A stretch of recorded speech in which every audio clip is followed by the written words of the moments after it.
ব্যবসা করতে তখন আমি 1500 টাকা একজনের থেকে লাভের উপর টাকা নিয়ে গেছিলাম, আর 100 টাকা আমি দোকানদার নিয়েছিলাম। এই 1600 টাকা চালান নিয়ে আমি ঢাকায় গেছিলাম। ওইখান থেকে শুরু করে এখন দিলে আপনাদের আল্লাহর রহমতে আপনাদের দোয়ায় বাজারে 4টা জায়গা আছে, 2টা দোতলা বিল্ডিং আছে, একটা ফ্যাক্টরি আছে, 2টা শোরুম আছে, মেশিন বিক্রি করার একটা শোরুম আছে, ল্যাপ তোষকের একটা শোরুম আছে। আমার তো ইচ্ছা কোনোদিন পিছনের ছিল না। এর মধ্যে আমার বহুতবার ক্ষতিও হয়েছে। একবার মেশিনের মধ্যে হাত গেল, আবার 2বার ফ্যাক্টরিতে আগুন লেগে 2টা ফ্যাক্টরি পুরো শেষ হয়ে গেছে। তাও পরে 40 লক্ষ টাকা আমার পুড়ে গেছিল। তারপরেও আমার পরের বছরই আবার যে ব্যবসা আল্লাহ সেই ব্যবসায় দিয়ে দিছে। অনেকেই আল্লাহ দিলে অনেকেই এই মেশিন নিয়ে আমার চেয়ে বড় ব্যবসায়ী হয়ে গেছে। ব্যবসার বয়স 30-এর ঊর্ধ্বে। এটা হলো ধুনাই মেশিন। এটা যত পুরান তুলা আছে, ইউজ করি না তুলা আছে, এই তুলাগুলো এই মেশিনে দিলে পারে ইভারিং হওয়া নতুন হয়ে বারে আসে। এই তুলার দোকান দিয়া আমার ভাগ্নে আছে চিটাগাং, উনি বললো যে আপনি চিটাগাং আসেন, আপনাকে একটা মেশিন দেয়। পরে আমি চিটাগাং গেলাম, যা 2-3 দিন থাকার পরে আমাকে ওই ওপেনার মেশিনটা দেখাইলো, যেটা দিয়ে ঝুট দিলে পারে তুলা হয়। আর এই তুলাগুলো দিয়ে ল্যাব তোষক বিভিন্ন কাজকর্ম হইতেছে। তো ওই মেশিনটা আনার পরের থেকে আমার ব্যবসাটা শুরু হয়। চিটাগাং থেকে যে মেশিনটা আমি নিয়ে আসলাম, এখানকার একটা মিস্ত্রি আছিল, সেই মিস্ত্রিটা আমার মেশিনটা সেট করে দিল। তো যে সেট করলো সর্বক্ষণ আমি কাছেই ছিলাম, আর একবার সেট করা দেখলেই আমার কাজটা শেখা হয়ে গেল। আমি একটা মেশিন যখন আনলাম তখন আমার আর একটা মেশিনের দরকার হয়ে গেল। আমার ব্যবসাটা অনেক ভালো হয়ে গেল। আমার এরকম আরো 2-3টা মেশিনের দরকার হয়ে গেল। তো পরে আমি এই মেশিন থেকে মেশিনের পার্টসপাতি নিয়ে যা ঢালাই ফ্যাক্টরিতে দিলাম, সুন্দর করে তারা পার্টসপাতিগুলো আমাকে বানিয়ে দিল। তো আমার ওই বন্ধু আছিল অক্ষবালা, উনি এই মেশিন শুরু করে আমাকে মেশিন 2-3টা মেশিন বানিয়ে দিল। আমার হাতটা কাটছে, ওখানে একটা বড় মেশিন আছে কাটিং মেশিন, ওই মেশিনের মধ্যে হাতটা গেছিল। ও মেশিনটার একটা ডালা আছে, তো কভারটা এরকম টান দিয়া মেশিনটা দেখা যায় যে মেশিনটা রানিং কমে গেছে, তো জাম ধরছে কিনা। ডালাটা আবার যখন ঠেলা দিছিলাম তখন এই যে পাঞ্জাবির এটা এরকম গোছানো ছিল, এর মধ্যে হুক লেগে যায়, হাতটা মেশিনের মধ্যে আমার চলে যায়। মেশিনের মধ্যে হাত যাওয়ার পরে হাতটা আমার পুরো ছেঁচে যায়, কাইটা পড়ে গেছিল না, একদম ছেঁচে গেছিল, হাড্ডি সব ভাঙে একদম ছেঁচে গেছিল।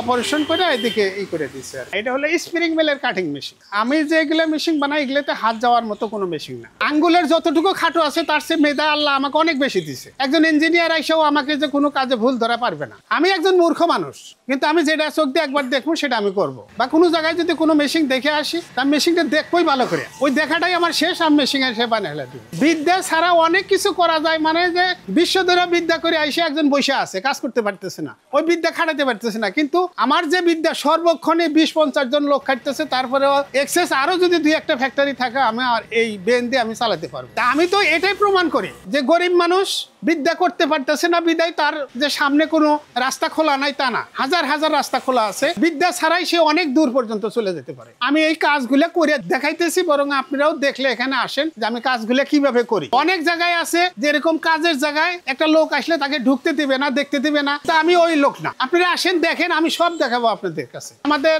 বাড়ি যমুনা এলাকা, সবকিছু তো পানি নিয়েই যায়। যখন নদীর ভিতরে আমাদের সমস্ত জমি চলে গেল গা, 5-4 কিলোর মতো টাকা আমাদের কাছে ছিল না। তারপরে আবার চাচার সাথে ঢাকা গেলাম, এই মশারির ব্যবসা শুরু করলাম। একদিন নিয়ত করলাম যে আমি তো এইভাবে হাটে হাটে ব্যবসা করি, এর সাথে বাজারে একটা দোকান হলে আমার একটা স্থায়ী পরিচিত হয়। পরে আমি বাজারে একটা ঘর নিই, ঘর নিয়ে আমার 3 মাসের মধ্যে পজিশন আমি পাই গেলাম। আমার এক ভাগ্নে চিটাগাঙ্গে ছিল, ওই ভাগ্নে একদিন আমাকে বলতেছে, মামা তুলার দোকান দিচ্ছেন, পাশাপাশি একটা মিল করেন, মিল করলে আপনার ব্যবসাটা আরো প্রসার হবে। তো ভাগ্নে আমাকে একটু হুকার করলো যে আমি মেশিনটা আপনাকে দিতেছি, আপনি টাকা আমাকে পরেই দিয়েন, তাহলে আমাকে অর্ধেক অংশ দেন, পুরো মেশিনটা আপনাকে দিয়ে দিতেছি।